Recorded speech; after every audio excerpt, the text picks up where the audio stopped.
Hello మిత్రులారా, నా పేరు పెన్ను. నేను పెన్సిల్కి అన్నని. హాయ్ అండి, నా పేరు పెన్సిల్. నేను పెన్నుకి తమ్ముడిని. మేమిద్దరం కలిసి ఒక యూట్యూబ్ ఛానల్ పెట్టాము.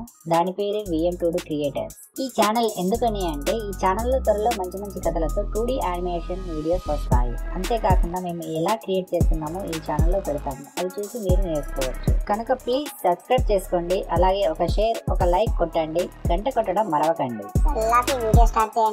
ఇప్పుడు మనం Photoshop class 6 tool part 5 tools name crop tool, perspective crop tool, frame tool. ఇవి మనం ఈరోజు నేర్చుకోబోతున్నాం. ముందు ఫోటోషాప్ ఓపెన్ చేసి ఒక ఫోటో తీసేసుకుందాం.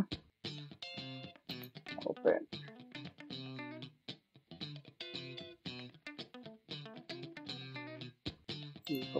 ఫోటో తీసేసుకుందాం. రైట్, ముందు మనం బ్యాక్గ్రౌండ్ అన్లాక్ చేసుకోవాలి. క్రాప్ టూల్ ఏం లేదండి, క్రాప్ టూల్ జస్ట్ మనం ఇట్లా క్రాప్ టూల్ని సెలెక్ట్ చేసుకుంటే ఒక ఫ్రేమ్ వచ్చేస్తుంది. ఈ ఫ్రేమ్ చూడండి, ఈ ఫ్రేమ్తోనే మనం ఇట్లా లెఫ్ట్కి మనకు కావాల్సినంత హైట్లో మనకి ఎలా అయితే ఎలా కావాలో ఇమేజ్ అలా క్రాప్ చేసుకొని ఓకే అంటే అది క్రాప్ అయిపోతుందండి. ఓకే, నేను మళ్ళీ Ctrl+Z కొట్టి బ్యాక్ వచ్చేస్తున్నా. ఈ క్రాప్ టూల్లో పైన రేషియో ఇచ్చాడు చూడండి. ఈ రేషియో ఏంటంటే, మనకు ఫోటోషాప్ వాళ్ళు కొన్ని ఇన్బిల్డ్గా కొన్ని ఫ్రేమ్స్ ఇచ్చారనమాట. స్క్వేర్ 8:10, 5:7 ఇట్లా ఇచ్చారనమాట. వీటిని మనం సెలెక్ట్ చేసుకున్నాం అనుకోండి, ఆటోమేటిక్గా ఆ ఫ్రేమ్ వచ్చేస్తుంది. ఈ ఫ్రేమ్ని మనం కావాల్సినంత లెంత్లో పెంచుకోవచ్చు, బట్ ఆ ఫ్రేమ్ మొత్తం కావాల్సిన సైజులో పెరుగుతుంది అన్నమాట. డిఫాల్ట్ సైజులో పెరుగుతుంది. దాన్ని మనం ఫీచ్ చేసేసుకొని ఇక్కడ ఓకే అంటే ఆ లెంత్లో అది మనకు క్రాప్ అయిపోతుంది. మళ్ళీ దీంట్లో ఏంటంటే, ఇది అయిపోయిన తర్వాత మనకు ఈ స్క్వేర్ నుండి మళ్ళీ మనం నార్మల్గా ఇట్లా సైడ్ నుండి క్రాప్ చేయాలంటే మళ్ళీ ఇప్పుడు నేను క్రాప్ టూల్ని సెలెక్ట్ చేసుకున్నా. ఇప్పుడు నేను జస్ట్ క్రాప్ చేస్తే క్రాప్ అవ్వట్లేదు చూడండి. అది డిఫాల్ట్గా ఏదైతే ఫ్రేమ్ ఉందో ఆ ఫ్రేమ్ తీసేసుకుంటుంది. మనకు అలా కాకుండా నార్మల్గా మనకు స్టార్టింగ్ ఎట్లా వచ్చింది అట్లా కావాలి. అట్లా కావాలంటే ఇక్కడ మనకు కొంత వాల్యూ ఉంది. మనం సెలెక్ట్ చేసుకున్న ఏదైతే రేషియో వాల్యూ ఉందో అది ఇక్కడ చూపెడుతుంది. అది ఉండకూడదు. నేను పోనీ ఇక్కడ రేషియోని సెలెక్ట్ చేసుకున్నా, అయినా ఈ వాల్యూ పోవట్లేదు. ఇది పోకపోతే మనకు అది రాదన్నమాట. సేమ్ అదే ఫ్రేమ్ మనకు సెలెక్ట్ అవుతుంది. దీన్ని ఎట్లా తీసేయాలంటే, ఇక్కడ క్లియర్ ఉంది కదా, క్లియర్ ఆప్షన్ కొడితే ఇది వెళ్ళిపోతుంది. ఇది వెళ్ళిపోయి ఇప్పుడు నేను క్రాప్ పైన సెలెక్ట్ చేసి ఇట్లా ఇమేజ్ పైకి వస్తుంది చూడండి, ఫ్రేమ్ వచ్చేసింది. మళ్ళీ మనం దీంతో క్రాప్ చేసుకోవచ్చు. ఓకే, లేదు మనకు రేషియో కావాలంటే డిఫాల్ట్గా దాన్ని తీసేసుకోవచ్చు. రైట్, ఇప్పుడు ఇది నార్మల్గా కనబడుతుంది కదా క్రాప్ టూల్. ఇట్లా నార్మల్గా కాకుండా మనకు ఇట్లా రూల్ ఆఫ్ ది థ్రెడ్స్ లాగా, ఇప్పుడు రూల్ ఆఫ్ ది థ్రెడ్స్ కాకుండా ఇది కాకుండా నేను గ్రిడ్ లాగా పెట్టిన. గ్రిడ్ లాగా పెట్టి ఇట్లా క్లిక్ చేసే చూడండి, ఇట్లా గ్రిడ్ లాగా వచ్చింది.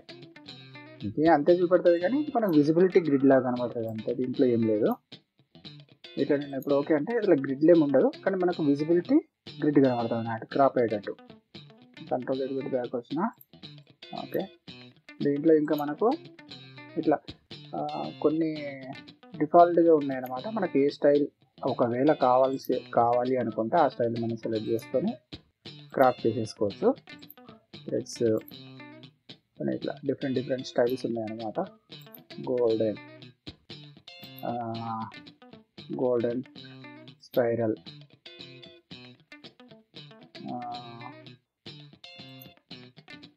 ఇవి మనకు ఎట్లా కావాలంటే అట్లా పెట్టేసుకోవచ్చు. ఓకే, నాకు ఇప్పుడు ఏం అవసరం లేదు, సో నేను ఏం ఇవ్వట్లేదు. నెక్స్ట్ మనకు పర్స్పెక్టివ్ క్రాప్ టూల్. ఈ పర్స్పెక్టివ్ క్రాప్ టూల్ ఏంటంటే, ఇదిని మనం యూజ్ చేయాలంటే దీనిపైన చెప్తే మీకు అర్థం కాదు. దానికి ఇంకో నేను ఇమేజ్ని తీసేసుకుంటా. ఇమేజ్లోకి వెళ్ళి ఓపెన్లోకి వెళ్ళి రైట్ ఓపెన్లో ఈ మంచి ఫోటో తీసేసుకొని ఓకే అంట. చూడండి, ఇప్పుడు ఈ ఇమేజ్ ఉంది, ఇది మనకు స్ట్రైట్ కాకుండా ఇటు రైట్ సైడ్కి ఇట్లా ఒక పర్స్పెక్టివ్లో ఉంది కదా. దీన్ని మనం ఎట్లా తీసుకోవచ్చు అంటే ఇప్పుడు నేను కొద్దిగా జూమ్ చేసి ఇలా స్ట్రైట్గా అనుకొని మళ్ళీ ఇలా అని ఇట్లానే ఓకే అంటే చూడండి ఆ ఇమేజ్ మనకు కావాల్సిన ఇమేజ్ పర్స్పెక్టివ్ నుండి నార్మల్ పొజిషన్కి వచ్చేసింది అనమాట. దీన్ని మనం యూజ్ చేసుకోవచ్చు. ఇది మనకు పర్స్పెక్టివ్ దీనికి యూజ్ అవుతుంది. నెక్స్ట్ దీనికి వచ్చేసి రేషియో అవి ఏం ఉండవండి, ఇది జస్ట్ నార్మల్గా ఉంటుంది. నెక్స్ట్ మనకు ఫ్రేమ్ టూల్ వచ్చేసి ఫ్రేమ్ టూల్ చూద్దాం. ఫ్రేమ్ టూల్ ఏంటంటే creates place holder frame for image. దీన్ని సెలెక్ట్ చేసుకుంటే మనకు పైన చూడండి 2 ఆప్షన్స్ ఉన్నాయి. ఈ 2 ఆప్షన్స్ ఒకటి రౌండ్ షేప్లో ఉంది, ఒకటేమో స్క్వేర్లో ఉంది. ఇప్పుడు మన స్క్వేర్ దాన్ని చూద్దాం. స్క్వేర్ దాన్ని చూసి జస్ట్ ఇక్కడ ఇమేజ్ దగ్గర నేను ఇట్లా నాకు కావాల్సినంత ఇమేజ్ సైజ్ని నేను సెలెక్ట్ చేసుకొని వదిలేసారి చూడండి ఒక మాస్క్ లాగా యాడ్ అయిపోయింది. చూడండి ఇక్కడ లేయర్స్ దగ్గర చూడండి ఇక్కడ మాస్క్ లాగా యాడ్ అయింది. ఈ మాస్క్ లాగా యాడ్ అయిందని మనకి ఇమేజ్లో ఏదైతే పోర్షన్ కావాలో ఆ పోర్షన్లో మన ఇమేజ్ని పెట్టేసుకొని మన బ్యాక్గ్రౌండ్లో ఏదైనా కలర్ చేసేసుకొని అట్లా పెట్టుకోవచ్చు. ఇట్లా స్క్వేర్లో కాకుండా ఇప్పుడు రౌండ్లో కావాలనుకోండి, ఇప్పుడు నేను రౌండ్ తీసుకొని ఇట్లా అన్నా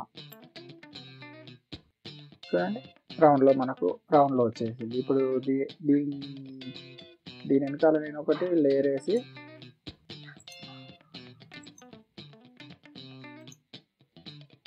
దీని వెనకాల ఒక లేయర్ వేసి ఏదన్నా ఒకటి కలర్ ఫిల్ చేస్తాను. ఎల్ల కలర్ తీసేసుకొని ఫిల్ చేసిన ఇట్లా మనకి ఏదో ఒకటి ఇట్లా ఈ ఫ్రేమ్ టూల్ ఇలా యూజ్ అవుతుంది అన్నమాట. ఓకే, ఈ రోజుకి ఈ 2 టూల్స్ ఏనండి. ఈ 2 టూల్స్ చెప్పడానికి రీజన్ ఏంటంటే ఇవి కొద్దిగా అంతా మనకు ఇబ్బందిగా ఏం లేవు కాబట్టి సింపుల్గా ఉన్నాయి కాబట్టి ఇవి 2 చెప్పాను. నెక్స్ట్ క్లాస్లో వేరే టూల్స్ గురించి చూద్దామండి. ఇంకా 19 20 టూల్స్ ఉన్నాయి, అవి చూద్దాం. ఓకే, నేను చెప్పే క్లాసెస్ మీకు నచ్చినట్టయితే నా ఛానల్ని సబ్స్క్రైబ్ చేసుకోండి, ఒక లైక్ కొట్టండి. మీలాగా ఎవరైనా నేర్చుకోవాలి అనుకుంటే వాళ్ళకి ఈ ఛానల్ లింక్ని షేర్ చేయండి. థ్యాంక్ యూ, ధన్యవాదాలండి. ఈ వీడియో చూసినందుకు ధన్యవాదాలు.